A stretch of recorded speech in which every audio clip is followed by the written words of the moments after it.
I used to think saying yes was how you kept a relationship alive. If I said yes enough, he'd feel wanted, we'd avoid fights, and the hard parts would smooth out on their own. I told myself it was kindness. In reality, it was fear dressed up as love. I was afraid that if I ever said no. No, I'm tired, no, I don't feel close right now, no, can we talk first? He'd hear it as rejection and start packing an invisible bag in his head. So I kept saying yes, even when I felt like a locked door pretending to be open. We'd met at a casual game night. Nothing fancy. Paper plates, store-bought cookies, beer sweating on the counter. He wasn't the loudest guy there. He didn't try to hold the room. He just listened and laughed at the right moments, and when he looked at me, it felt steady, not hungry. His name was Jason.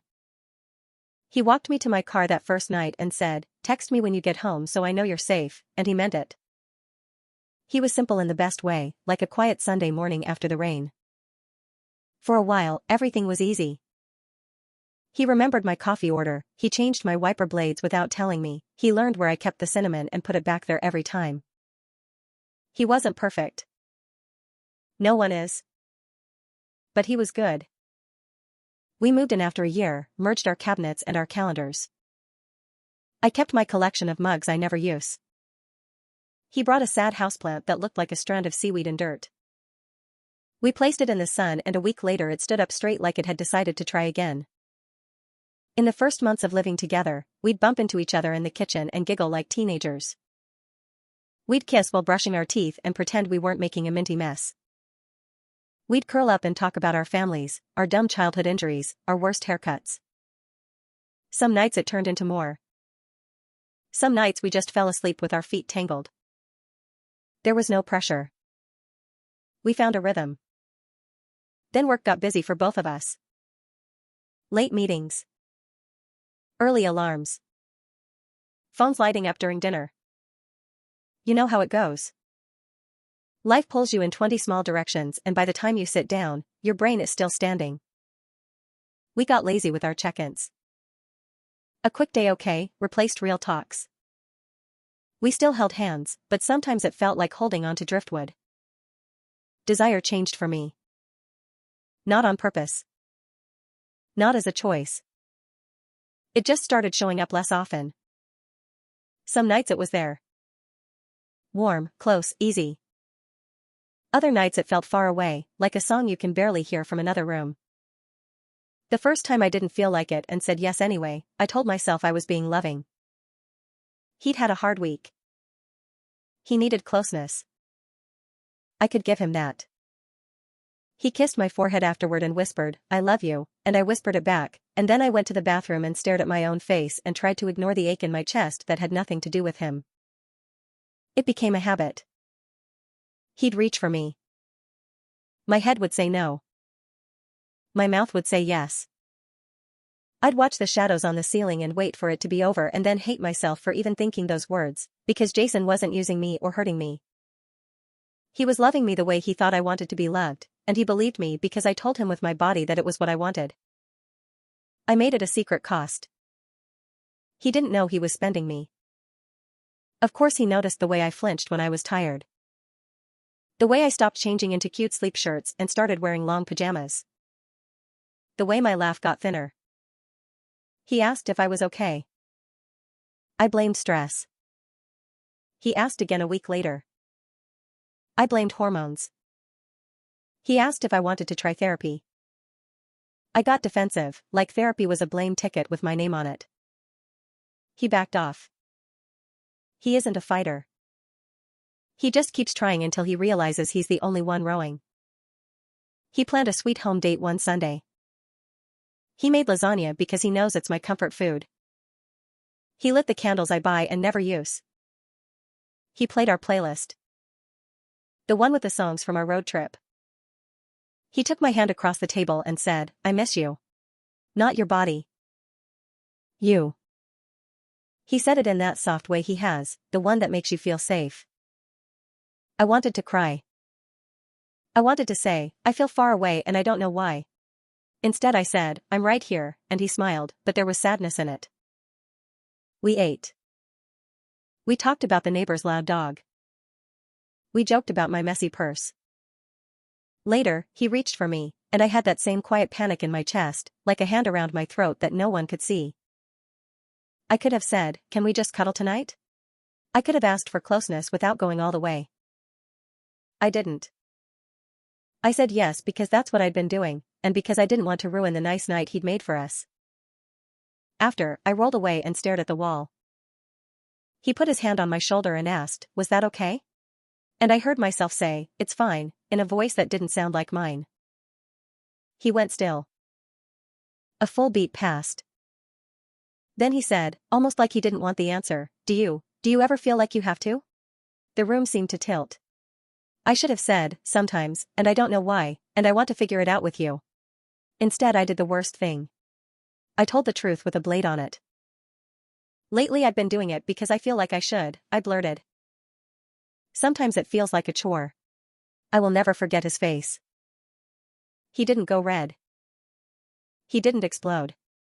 He just folded. It was like watching a strong tent collapse when a pole snaps. His mouth opened and closed. His eyes looked to the side like he was trying to find a door out of the moment. He sat up. He went to the bathroom. I heard the tap run for longer than it needed to. He came back and sat on the edge of the bed and took a slow breath, the kind you take when you're lowering your heartbeat on purpose. "How long?" he asked. I stared at the blanket and said something useless, like, "Not always." He nodded once, the way you do when you accept a fact you hate. Then he stood, opened the closet, pulled a duffel from the back, and began to pack. Socks. Jeans. The sweater his sister knitted. His toothbrush from the cup. Quiet moves. I started panicking. I went from blunt honesty to babbling. I blamed work. I blamed my hormone app. I blamed the weather. He didn't argue. He just kept packing. At the door, he turned and said, "I love you. But I won't live where I'm a box to check." No yelling. No speech. He left. I sat on the floor and rocked like a child because I suddenly couldn't figure out what to do with my hands. The next morning I sent a long apology text that was more about getting him to respond than about owning what I'd done. He didn't reply. At lunch I tried calling. Straight to voicemail. By evening I drafted an email about seasons and stress and how couples can find their way back. He didn't answer that either. I slept badly, waking up with my heart racing like I'd heard a loud noise, only to realize it was just my guilt making echoes. On day 3 I drove to his brother's place, because I just knew he'd be there. His brother opened the door and blocked it with his body even though he's always been kind to me. "He needs space," he said. "Please go." He didn't slam it. He didn't scold me. He gave me nothing to push against, and somehow that hurt the most. I tried to get angry at him in my head, tried to make him the bad guy for leaving instead of staying to fix it. But every path I took ran into the same wall. I had turned intimacy into a lie. I had taught him, with my yes, to trust a version of us that wasn't real. He'd asked me 3 times if I was okay. He'd suggested therapy. He'd planned a sweet night and asked for closeness with care. And my big brave truth came out like a slap. There's no heroic way to frame that. I called my best friend, Nina, and told her the story with a lot of extra context about how swamped I've been and how I hate my new boss and how my body has been weird with stress. Nina listened quietly and then said, "You should have told him sooner." I waited for more, for the part where she tells me he overreacted. It didn't come.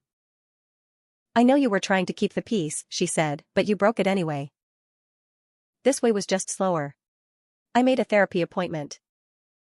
I sat on a soft chair while a woman named Lila asked simple questions that felt like someone lifting floorboards. When did you learn to keep people with compliance? Where did you get the idea that saying no means abandonment? What would it feel like to be wanted because you're honest, not because you're easy? I cried through most of it.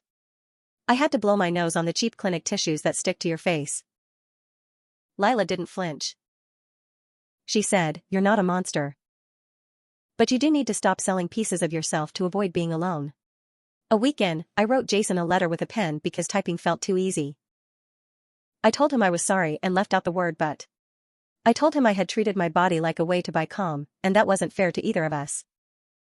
I told him I had started therapy, not as a bargaining chip, but because I can't keep living like that with anyone. I told him he deserved to be with someone who meets him with open eyes, not someone who's pretending because she's scared. I didn't ask him to come back. I sealed it. I mailed it. I sat on my couch with the plant and waited for a feeling that didn't come. He wrote back with 3 lines, "I'm glad you're getting help. I care about you. I'm not coming back." I stared at the words until they blurred and then cleared and then blurred again. I printed the email and tucked it into a drawer, not as a wound to poke, but as a boundary to respect. There it was in black and white. He wasn't punishing me.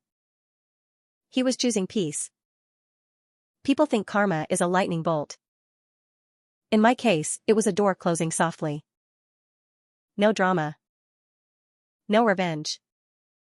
Just a man who refuses to live in a house where love is a chore.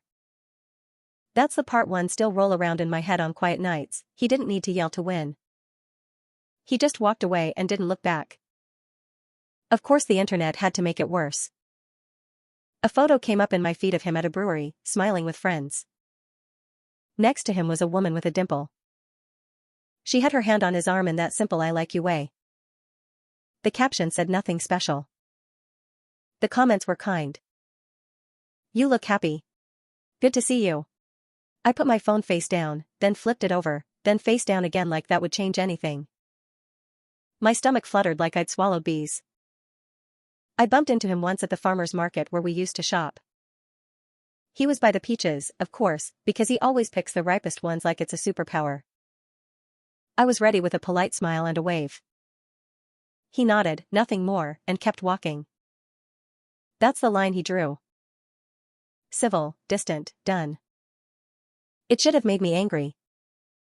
Instead, it made me grateful and sick at the same time. Grateful because he wasn't cruel.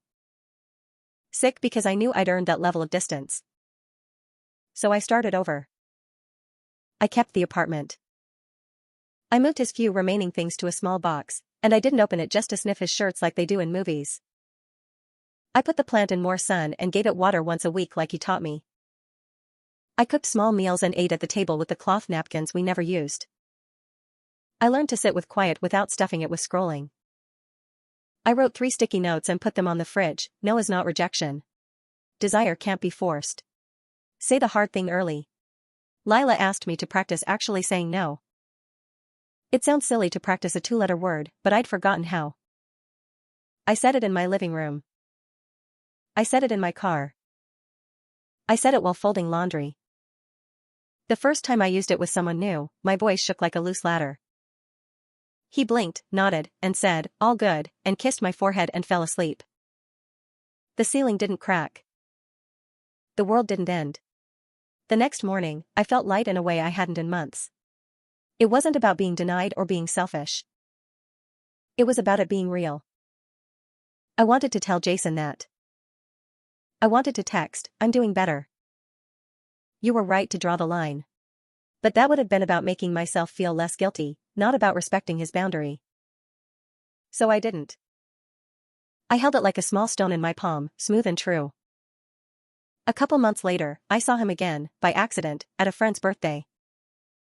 I didn't know he'd be there, or maybe I had and I'd ignored the part of the invite where his name was on the list because I still do that. Hide hard things from myself. He walked in wearing that gray sweater his sister made and did not once look for me. The dimple woman was with him. She leaned into him in a way that said ease, not show. I stayed on the other side of the room and talked to someone about houseplants like that was my whole life story. When Jason and I crossed paths near the drinks table, he gave me the same nod as at the market, and then he looked past me without malice, the way you look past a painting you once liked in a museum you no longer visit. That calm hurt more than anger would have, because it meant he was truly okay. The thing about making a mess quietly is that cleaning it up is also quiet. There's no big moment where the soundtrack swells and you hug and cry and forgive. You just wake up, make coffee, do your work, and try not to create new lies to avoid the old pain. You tell the truth more. You disappoint people earlier so you don't betray them later. You hold your own hand when you're lonely. You let good memories be good without turning them into bait. If you need a villain in this story, you won't find one. There's a woman who made scared choices and a man who refused to live under them. He wins because he kept his dignity. He didn't make a scene. He didn't send my words to our friends. He didn't try to get even. He just chose a life where he's wanted with open eyes. I lost him, but I also lost the habit of trading pieces of myself for peace. I hate that it took breaking his heart to learn that, but I'm learning. Late, but learning. I still think about that Sunday night sometimes, about the candles and the way he reached for my hand and said he missed me. If I could go back, I'd say the scary thing in the softest way I could. I feel far away and I don't know why. I want to figure it out with you. Can we hold each other and talk? Maybe the ending would be different. Maybe not. Either way it would have been true. This is the only moral I have, and it's small and plain. Don't use your body as a band-aid for a problem honesty can heal. Don't say yes when your heart is saying not now. Don't let fear turn love into a chore list. If you do, you'll look up one day and the person who once held you like you were the best thing that ever happened to them will be standing at the door with a bag, speaking gently as he leaves. And the worst part won't be the door closing. The worst part will be how right it sounds when he says, "I won't live where I'm a box to check," and how you'll know, down to your bones, that he's not being dramatic. He's just free. Jason refuses to even look at me. It's not spite. It's a boundary. It keeps him safe and keeps me honest. I walk past him when I have to, keep my eyes on the peaches or the cracks in the sidewalk, and let him have his peace. That is my kindness now. Not a yes I don't mean. Not a smile I can't hold. Just space. Just respect. Just the truth, the whole time.